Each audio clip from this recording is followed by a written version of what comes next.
Hello. Got a review of Butter Honey Pig Bread by Francesca Ekwuyasi.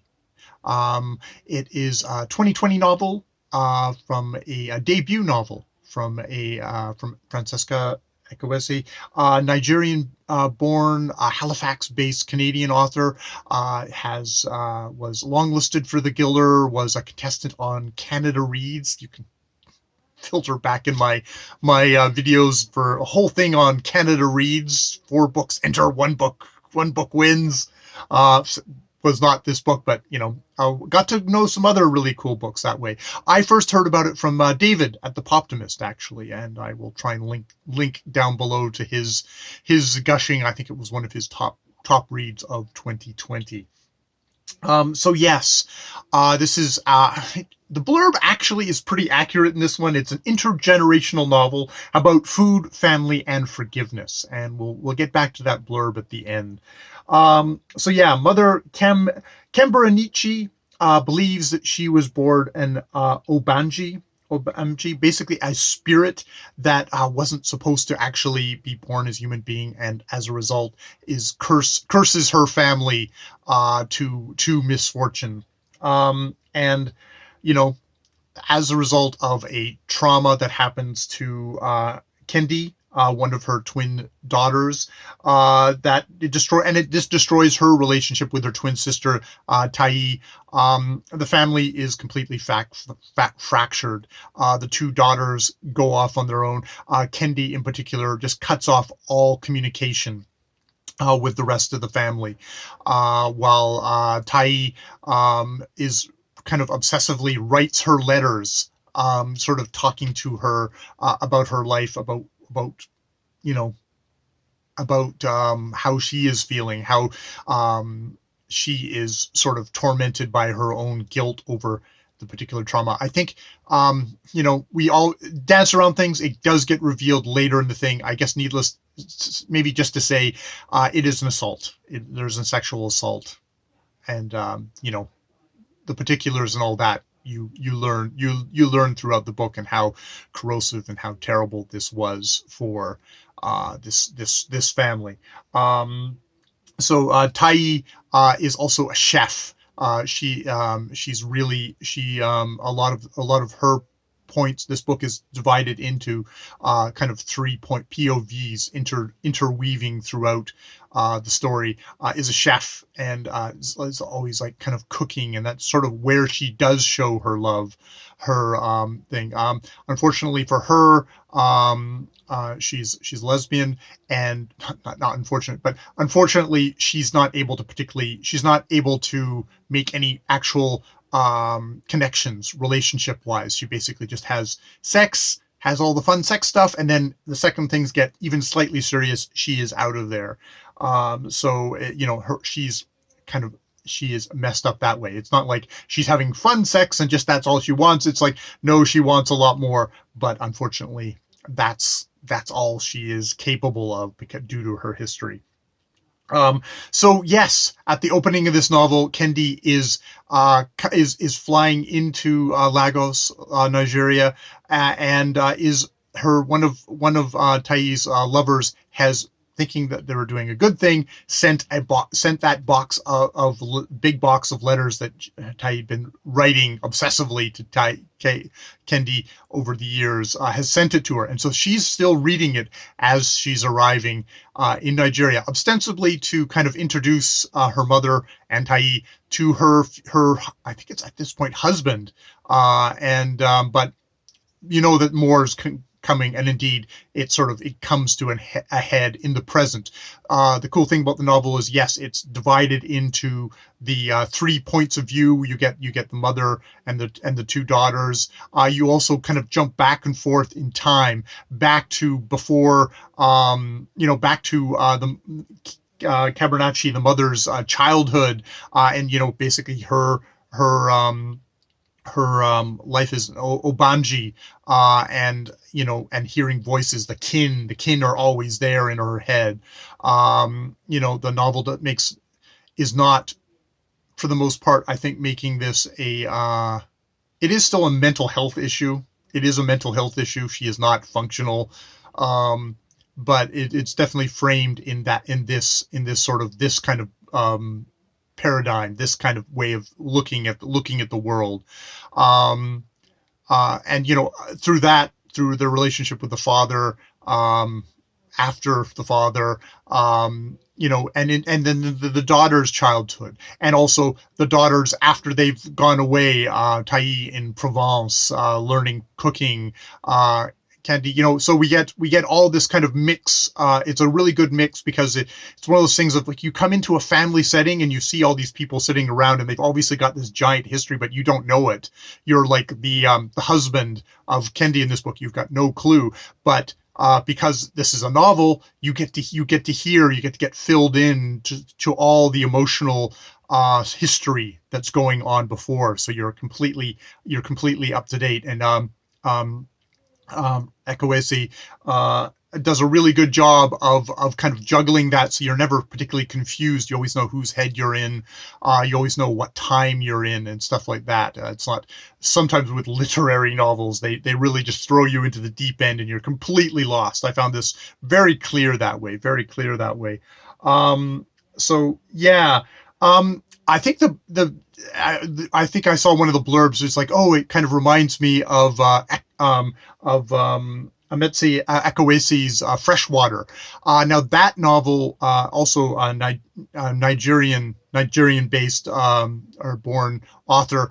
Don't quote me on all this, but it was very much from a character who was sort of like the mother in this book, Kimbernachi, who had multiple voices.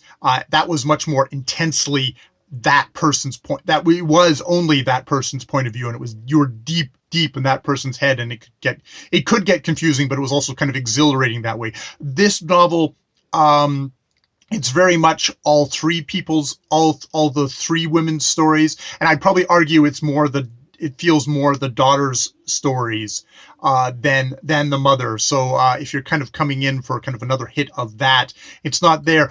Maybe that book also probably was a good primer for me for this book, because I was like, oh, okay, we're getting that again, and I knew what I was going to get. So it wasn't, I was like, oh yeah, this is a part of this kind of this world, and I could get it. It's adjacent world to this. And I'd say this book probably has more of a thing of that outside point of view, where you're going like, yeah, this is a lot less functional, where just by the nature of Freshwater being so much inside of that character's head, there was more of an idea of like, oh, this is how I am, and people should just get used to it, and I'm perfectly functional. This is like much more, we're the daughters of a character like that, and it's not so functional, not so great to be the daughters of, and indeed there's a loss of parental. You can argue that there's sort of, because the mother suffered so much from a grief, and was kind of knocked back in deep into her head, that she wasn't there for the daughters when they most needed her, and indeed that is one of the things that has to get kind of worked out in this book.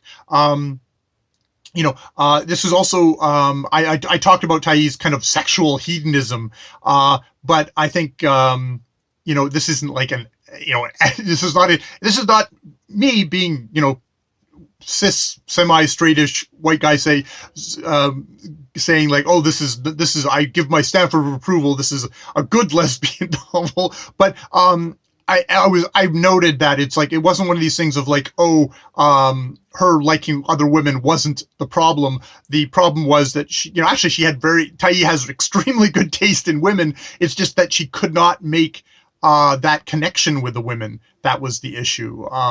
So it wasn't, it was, if she'd been a straight person, she probably would have had meaningless sex with guys. She just happened to be a gay person, so she had not meaningless sex with women, but she could only have the physical, the kind of the sensual part of the relationship, but she couldn't have the rest, which was definitely a problem for her. Some people, it wouldn't be a problem. That wouldn't be where they would get their emotional connections from, but this was where she was going to get her emotional connections, and she couldn't, and stuff like that.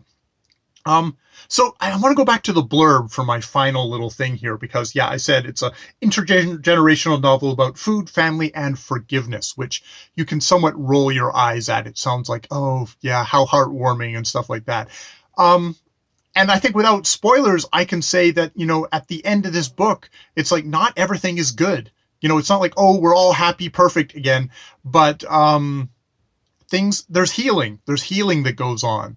And there is a certain level of forgiveness, as the blurb spoils. You never know, but it spoils. And I was wondering about that because, just probably from a personal connection of like, how easy is that forgiveness to give? Because, I've been in situations like that, and I can say that, the forgiveness I haven't been able to access that myself. So do I believe it in this novel? Why isn't this novel as cynical and hard-bitten as I am?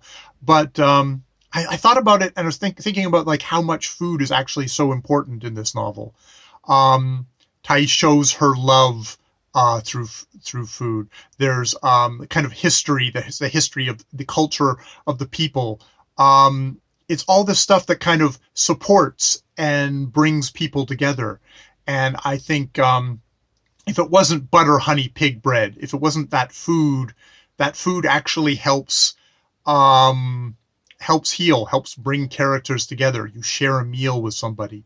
You express something not through language, but through food and through that kind of very primal of taste, of the feeling, of nurturing, of giving, basic nutrition, but also, there's an opening scene here where I think it's Tai arrives and she finds her mother gaunt, and the woman who's taking care of her is sort of like, she's made a big pile of stuff, and then she's eating it all, and Tai tastes it, and it's flavorless, and it's like it's got nothing in it, because this is a woman who has been employed to take care of their mother, but she doesn't care about the mother. She's just getting paid.